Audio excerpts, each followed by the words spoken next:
Hello and welcome to helpyourmath.com. In this video, we are going to look at writing the equation of a sine or cosine function when given its graph. Before we get started with the four examples, let's review the key things that we're looking for to be able to write these functions.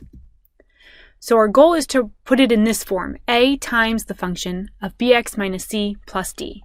So we need to figure out what is a, b, c, and d. Well, to figure out a, we need to determine the amplitude, and then we determine whether a is positive or negative by looking at the graph. At the start of a period, does the graph go up or down? That's going to tell us whether a is positive or negative. The next thing we want to figure out is the value of b. To do so, let's look at one full period of this graph. That's going to tell us the period, and then we would say, okay, the value of the period is equal to 2 pi over b, and then we figure out the value of b. We can set up cross products or however to get b out of the denominator. Next, we would look for a phase shift, but in these examples, I didn't do any phase shifts, so we don't have to worry about it, meaning c will be 0 in all four examples.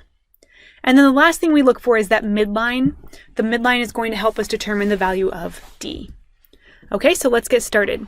First, we need to decide, is this a sine graph or a cosine graph? And how do we know which one it is? So a sine graph will start at the midline and then go up or down to the maxima or minimum and then back to the midline. A cosine graph starts at either the maximum or the minimum and then goes up or down depending on the sign. So because this graph, if we look here, it starts at 0, 0, and then it goes up, back to 0, 0, and then down. That indicates to me that we are dealing with a sine graph. So now we know we have y equals a times sine. Remember I said there's no c, so I'm just going to say bx plus d. Okay, so now we want to figure out, well, what is a, b, and d? To figure out a, we know that the amplitude here, so from this middle, right, this is the midline would be here. From the middle to that maximum point is a distance of 2. Because the graph goes up first, that indicates that a is a positive 2. Next, let's figure out the value of b. So the equation we use for b is we look at one full period and we say, okay, that period is equal to 2 pi over b. One full period, we go up, we go down, we go back to 0. So one full period goes from 0 all the way to 4 pi. So the period distance is 4 pi. So the period is 4 pi. 4 pi is equal to 2 pi over b. We can do this however you're most comfortable with. I like doing cross products because that just works nicely for me. This gives me b times 4 pi. And then the other cross product is 2 pi. To get b by itself, we'll divide both sides by 4 pi. The 4 pi's cancel, and we end up with b equals, the pi's cancel, 2 over 4 is the same as 1/2. Okay, and the last thing we need is to figure out the value of d. So where is the midline? The midline is y equals 0. This is also the value of d, so there is no d for this equation. We're ready to write the equation. You ready? We're going to say y equals 2 times sine of 1/2 x.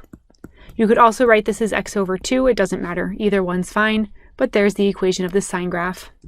In our next example, it looks like we also have a sine curve. If we start here at 0, 0, it goes up, it goes down, it goes back to 0. So again, we have y equals a times sine of bx. There's no c plus d. All right, so first we want to figure out our amplitude. This one's a little bit tricky given what we have. It looks to me like one would be right about here. So I think it's about 1/2, and since we have no exact measurement, we're just going to say that a is 1/2, and a is positive 1/2 because the graph does start out by going up. So a is 1/2. How about the value of b? So let's see, to figure out b, we need to know the period, and then we're going to take the period and we're going to set it equal to 2 pi over b. So we start here at 0, and we go all the way to get back to 0. After we go up and down, it's pi over 2. So we know that the period is pi over 2. And then that's going to be equal to 2 pi over b because we set the period equal to that. And then we can cross multiply.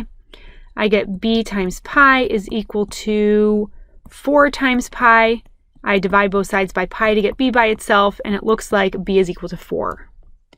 And the value of d, well, since the midline is on y equals 0, d is equal to 0, we have enough information to write this equation. So this equation will be given by y is equal to 1/2 times sine of 4x.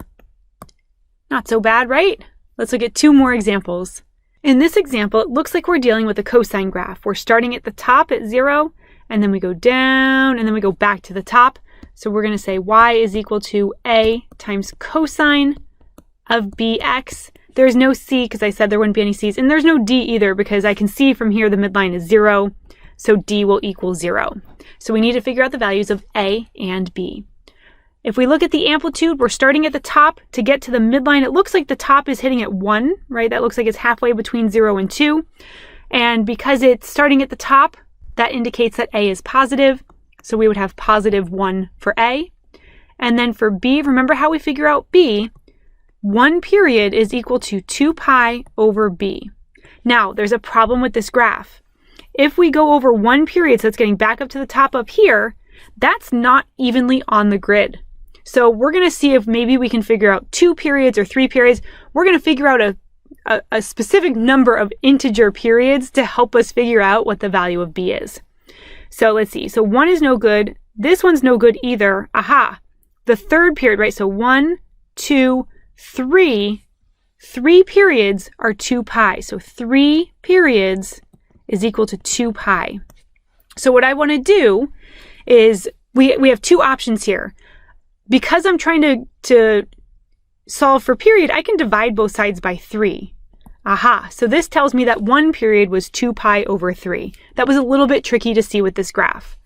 Now I know that a period is equal to 2 pi over 3, so I'm going to substitute in 2 pi over 3 for the period here.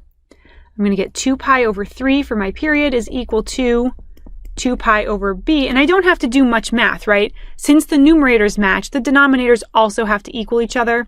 Therefore, b must equal 3. So a is 1 and b is 3. We're ready to write the equation of this cosine function. Y equals, we don't have to write the 1 since it's a multiplicative identity. We can just say cosine of 3x. Lovely. One more example. This one appears to be a cosine graph as well. How do I know? Because it starts at the top, right? It starts at the top, it goes down, it goes back to the top. So because it starts at the top, we're talking about a cosine function. So we need to figure out the values of a and b. This one has no c and no d. We don't have to worry about a phase shift or a vertical shift. Okay, what's the amplitude of this? So the midline is here at 0. This goes up 3. And because it starts at the top, that indicates a is positive. So we get a is equal to 3. And how about b? So remember how we figure out b? We're going to say, okay, well, 1 period is equal to 2 pi over b. Do we have to do anything messy like last time? No, this one is nice. This one we start at 0, it goes over to pi, so that's a period of pi. So the period is pi, I'm going to substitute that in. We get 2 pi over b. I'm going to put pi over 1, and then I can cross multiply. I get pi times b is equal to 2 pi. Divide both sides by pi to get b by itself. And we get b is equal to, just 2. The pi's canceled. So we have a is 3 and b is 2. Let's write this equation. Y is equal to 3 times cosine of 2x. These have been examples of writing equations given their graphs. Thank you for stopping by.